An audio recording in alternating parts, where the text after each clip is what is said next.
Joining us now is Okpe with stories trending around the world. Hello, Jinika. I loved that introduction. Hello, with stories trending around the globe. Good morning, Mr. Abati. How are you? Today I called you Mr. I don't know how that happened. Thank God it's Friday. You are already in the Friday mood. Of course, you can tell.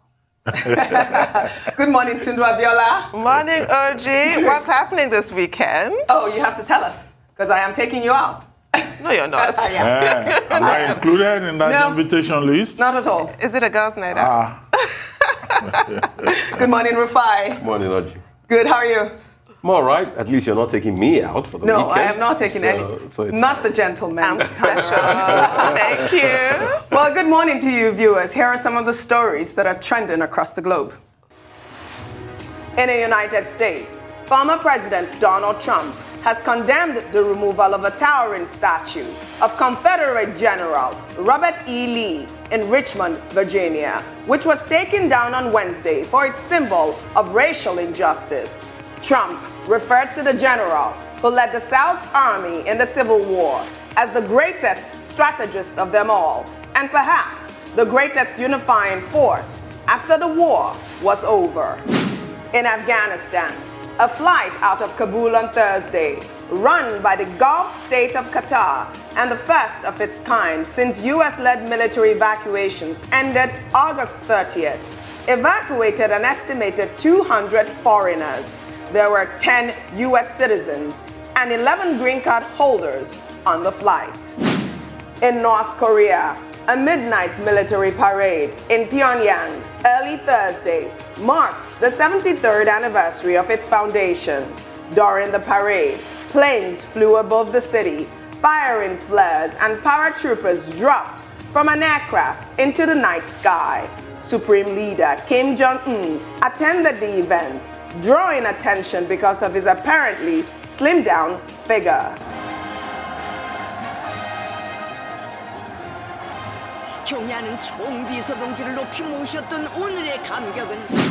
Under sports, 24-year-old Tobi Amusan became the first Nigerian athlete and Africa's fastest hurdler in the women's category to win a World Athletics Diamond League trophy after clinching first place in the women's 100 meters hurdles final in Zurich on Thursday. Tobi's victory earned her $30,000 in prize money and a wild card for next year's World Athletics Championships in Oregon, USA. Finally, under entertainment, film fans have been given their first full taste of the fourth installment in the Matrix franchise in a trailer that reintroduces Keanu Reeves' hero, Neo. The Matrix Resurrections will be released in cinemas on the HBO Max streaming service in December.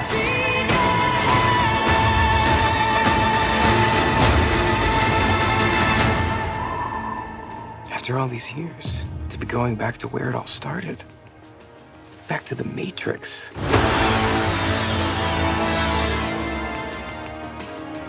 Tundu, I cannot handle your excitement. I'm sorry. Well, what's going on here? What is this all about? You have made my weekend. Did you see that? I know. Neo's back. Yay. But you have to wait till December. Yeah. It's going to be hard. It's going to be so hard. Oh my gosh, did you see that? I hope the whole gang is back. I hope we get Morpheus, Trinity. They're all there, but they're not the same characters because I believe that I did not see, what is his name, the black dude? Lawrence Fishburne. I have goosebumps on my face. I cannot wait. That's what happened to me. I cannot wait. She doesn't only get this for the Matrix, she gets it for Star Wars. Yeah. She's like a big No, but I sci-fi think this fan. Matrix did it for her. I did. Wow. Well, all right. Let's begin what's trending in Nigeria. President Muhammadu Buhari's visit to Imo State on Thursday to commission a few projects executed by the governor of the state, Hope Uzodinma, garnered a lot of mixed reactions on social media. While many Nigerians commended the president's visit as it came at a time, some Southeasterners expressed anxiety over alleged marginalization of the region. Others have reacted to the president's comments, which attributed the nation's economic growth to the people of the Southeast.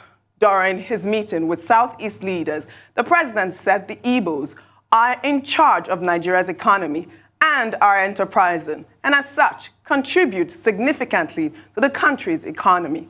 Well, let's take a social media reaction before we come back for a chat. This is from a user who wrote, "Who is the Minister of Finance, Trade and Commerce, Director of Budget, NPA Director? Do we have a seaport, functioning airport, or cargo railway line? No," is the answer. Well, Tundu Abiola, this is the rhetoric from a lot of Igbos at this point because of the president's comment. But I really did think that the president's comment was so encouraging. When I read that statement, I was like, yes, we all know that the Igbos are so enterprising. And I think that it should have been embraced more so. I think the president meant well, Yes. but I agree with that tweet, OJ. Okay. I found it patronizing. I'm sorry, I just did. Just because it's factual Yes, does not it mean is. it's not patronizing. It's like saying, oh, the Igbos are so great with the business and industry and pharmaceuticals, let's leave them there. Yeah. What about leadership? What about the presidency? If they're so great, then let them be great across the board. Correct. Look at what I they agree say with about you. us women. All politicians come out and say, oh, women are so valuable and you mean so much and you're holding up half the sky. But we're massively underrepresented where it counts, which is in leadership. We do not get a seat at the table. Yeah. It's the same thing with black people. I mean, you two can't really relate with the women one. But as black men, I'm sure you can. Black people all over the world, oh, you're so great at dancing. Oh, you're so great at sports. But stay there, that's your place. Well, That's how I find it mildly patronizing unless you back it up with action. You're not alone, Tundu. Dr. Abati, you're... Well, I think it should be expected that the president's visit to Imo State would draw mixed reaction. Yes. As we're being told, there are persons who did not want him to come to the Southeast. There are persons who thought it was a good idea for him to engage with the people. And there was a lot of anxiety surrounding his proposed visit to Imo State. But the president showed confidence, as I was trying to point out yesterday, in visiting Imo State, in visiting the heartland of the dot in the circle, as he once referred to the, to the Southeast, in spite of protestations to the contrary. And it was the second time he will be visiting the Southeast since he assumed office. He added color to it by dressing up in Ishiagu, which is, a symbolic attire for the people of that part of the country.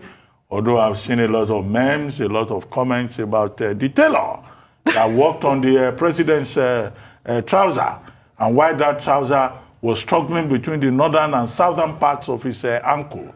But that's on the lighter side that people brought up. But the emphasis that our attention has been drawn to is the summary of the visit and of the closed-door meeting that he had with Southeast leaders by Femi Adesina. And what are some of the highlights? He says that, look, the Igbos are central to the unity of Nigeria, and nobody can argue with him on that score. The Igbos are the only people that are in all the 774 local governments in Nigeria. Absolutely, Dr. Abati. And it's on the basis of that that the president was saying that they hold the purse strings of the Nigerian economy, because they are everywhere. Anywhere, if you go to any village, there is no Igbo man there, leave the place. It means there is no prosperity in that place. So he's right on that score. Yes. And then he used the opportunity also to reassure, which was the first statement he made, the people of the Southeast. He says his administration will ensure that there is security, improved security, he said, because it's when there is improved security that there will be prosperity. He said that his government will complete the second Niger Bridge. I think that the people of the Southeast are waiting for that promise to be fulfilled during the tenure of President Buhari, and that will be a major legacy. He says he's also committed to the fight against corruption, where he says that consistently. So he used the opportunity to restate his commitment. And then he talked about free and fair elections in 2023. And he implored the leaders of the Southeast to make sure that the youth of the Southeast also do everything possible to ensure that the elections in 2023 are free and fair. Of course, he commissioned a drainage project in Dick Tiger Road. He commissioned the new ESCO chamber four in Government House. Yeah. He commissioned Obinze, the Nenge Obinze Road, and one other road project, which, of course, all of that serves the purpose of the governor, who was called Ogididaga by the president. And people have also been making a huge joke out of that. Anyway, that's by the way. But I think that there are persons, stakeholders in the southeast of Nigeria, who will be saying that the president needs to go a step further to address what they describe as the marginalization of Igbos in Nigeria, the need to put an end to the civil war, because there are many Igbos who believe that the civil war has not ended and that the Igbo man is still marginalized and victimized and dehumanized in Nigeria. What we did not get from all of that conversation is whether or not the Southeast leaders brought up the issue of Nnamdi Kanu, which was one of the questions we had yesterday, the Commissioner of Information of Imo State. But as a confidence-building effort, as the president trying to show that he's in charge of every part of Nigeria, no matter what anybody else thinks, that was quite an achievement. All right. Well, we'll have to go on a short break now before I take your comment, Rufai. And when we return, what's trending on the morning show will continue. Stay with us.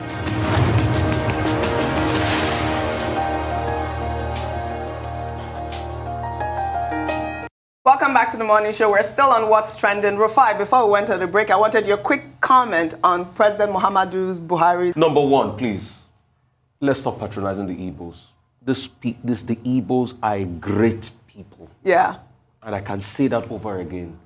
This is the same people that we've taken everything away from them. Yes. After the Civil War, we gave them only £20 to go start their life, but they still rebuild that wealth. And please, if we love them so much, give them Igbo presidency. This is my issue. That's what everyone is talking about. This is my issue. Start from. Yeah. Because you see, in 79 election, it was 10 years after the Civil War. The best way to placate them, then we said we couldn't give them presidency. So two Igbo candidates were vice presidential candidates. Philip Omiedi with Awolowo and what's his name that finally became vice president under Shagari? Ekweme. Yeah. So if we can placate them over 40 years ago, why can't we just give them the big prize now? Exactly. Let's not say anything. You see, that is it. Let's just, if President Buhari means all he says, he should back an Igbo candidate for presidency. That's my point. I love that point, Rufai. It was beautiful. Yeah. I love that point, Rufai. We'll take another story. We tried to discuss this yesterday. It's a statement made by the Department of State Services on Wednesday in which they accused a gang of mobile armed robbers, commonly known as One Chance, of hijacking its case file on the fundamental rights enforcement suit that was filed by detained associates of Yoruba activist Sunday Adeyemo, popularly known as Sunday Igboho Tundu. What happened here? One Chance. I mean, who are these group of people that the DSS cannot find? A lot of people are saying, how is it possible that they can, trace out Igboho, Nnamdi Kanu, and now a group of miscreants called One Chance hijacked the files? Well, I mean, it's so embarrassing. It's clearly a lie, frankly. I think it's just a delay tactic to further frustrate those that they have in detention. But if we're going to have delay tactics and lies, surely not one that insults the intelligence in this manner, and surely not one that brings embarrassment to the DSS. The DSS do not need to be repeating this kind of stuff. It shouldn't even be whispered, much less shared publicly. I mean, I think for me, personally, because it's the DSS that's involved, and my opinion of the DSS and what they're supposed to represent as a security agency, this is worse for me than the snake swallowing the jam money and the monkey swallowing the money in the Senate. Really worse? For me, it's worse because it's the DSS. Come on, this is our security agency. There needs to be respect. And I'm offended by this story. I know, me too. Look, I think it's shocking that the Department of State Security will say that some armed robbers, some One Chance persons stole state documents. If the department that is in charge of state security cannot secure its own files, I think that's terrible. And there's no other explanation for it. On August 4, Justice Iguatu granted all the 20 persons, associates of Sunday Igboho, bail in the aggregate sum of 80 million. The DSS went to the Court of Appeal. The DSS eventually, on August 30, released just about, a number of these persons, 16 of them, and retained 4, and argued before the court. Their lawyer is Idowu, and he was saying that these persons are involved in smuggling of arms, stockpiling of arms. They pose a threat to the state. But the court did not accept that argument. And Pelumi Olajengbesi, the lawyer for the Associates of Igbo, also presented his own case. So it looks suspicious. It looks like, the DSS is trying to defy the state. Everyone relies on AGJA. There's a clause in AGJA which says anybody can be detained indefinitely once you can get order of court.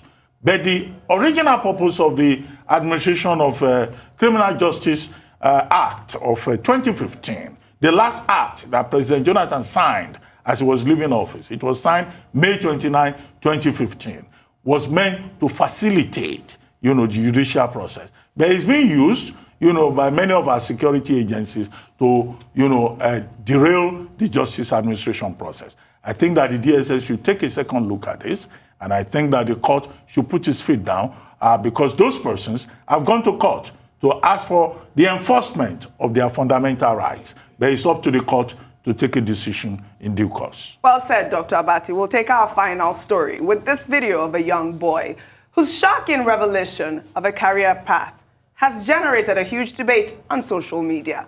Let's take a look. What do you want to be when you grow up? A murderer because I like killing. My brain tells me if I like killing or not. I like killing because when I first watched my grown-up killing show, myself started to like killing, and then my brain started to like tell me what to do with killing in it. So I like murders and I like killing in my life. I'm gonna kill everybody in the world except for my family because they just didn't do anything to me. I just like killing. So just any type of person, it doesn't matter? What about me? Yeah. Even me? No, not even my teachers either. Okay, because I'm the first person that you told this. Am I? Yeah? So, I just like killing. So what are you going to be again when you grow up? A murderer. Okay. Rufai, what do you make of this? Would you say this is an excessive video game, or this little boy should be locked up, really? No, it shouldn't be locked up. Psychologists should start working with him now. You know why? Because he's going to do it. And he has 90% chance of doing it. One, he has the intention. Two, he lives in a country where it's so easy to get guns. Absolutely, that all right, too. You can get AR-15s and rifles and all. It's America. But thirdly, you hear what he said there. The role of the media is important. Let's be careful what we expose our children to. He doesn't have a reason to kill, but he says, I love the killing shows I watch. Right. So parents should be careful what their children are watching, and parents should be careful the kind of trauma their children are seeing at a certain age. You know why? He's inculcated that trauma he's seeing through the killing shows at a certain age because his brain is still in formation. And his brain has been formed for life. These are the formative years. And that's why we should be careful on how, that's why I say parenting is intentional stuff. It's not just having children. You have to be intentional. So they need to get him across to psychologists, start to watch him. But if they leave him to roam like a normal citizen, he will do it. He's in a country where you have access to guns and all of that, and he's got the motive in the head. He will kill. Tundu Abiola. I read about Jeffrey Dahmer, Ted Bundy, a bunch of serial killers, and they manifest those traits from childhood. Yes. Nice. And they start by torturing and killing animals, like a stray cat, a stray dog, and they get that bloodlust. This child is dangerous. I can also never forget the case of Jamie Bulger, the 2-year-old child whose mother turned her back in a shop in the UK. This was many years ago. I was in school, and I still remember so vividly. And these two boys, they were captured on CCTV. Terry Venables, I can never forget his name. Initially, they were child A and child B. Later, we found Terry Venables was the child A. They just came, they saw this 2-year-old boy, held him by the hand and led him out. That's the footage, and they tortured him and they killed that boy. The British public were then shown the videos of those children being interviewed by the police. Obviously, their faces were blurred and their names were Child A and Child B. And they were saying they had watched a movie called Child's Play, Chucky. I remember Chucky. Yes, and that is why they decided to kill that boy. Yeah. And one of the children was crying. But Terry Venables was completely happy, very calm, and said, yes, I killed him, and zero remorse. So there's also something in their brain, in the makeup of their brain. Psychopaths lack empathy. Yeah. They cannot feel compassion for other human beings. Absolutely. This is a very chilling video. This boy is dangerous. Dr. Abati. Okay, what we're dealing with here is that at one level, we have an idealized vision of youth, of children. the standard belief is that children cannot kill because they are innocent. But over the years, we've seen many cases of children who kill. 13-year-old throwing a baby from upstairs, young school children in Colorado, in Texas, and other places going to school with guns and killing their classmates. Now, there was an essay that was done by the New York Times, December 14, 1996, in which, there was an attempt to look at all of this. And that essay is very instructive. It pointed out a number of issues. One, about psychiatric problems. It was proven based on essays in the Journal of the American Medical Association that even young persons can be psychopaths and that they will reproduce those patterns as they grow older. Two, parenting was also pointed out that some of these children who become psychopaths and murderers and promoters of homicide later, some of them come from homes where there is a lot of domestic violence. Yes. And they grow up believing that violence is the norm. The third point, of course, has to do with the fact that some parents, which is the point that Rufai was making, do not pay enough attention to how their children grow up.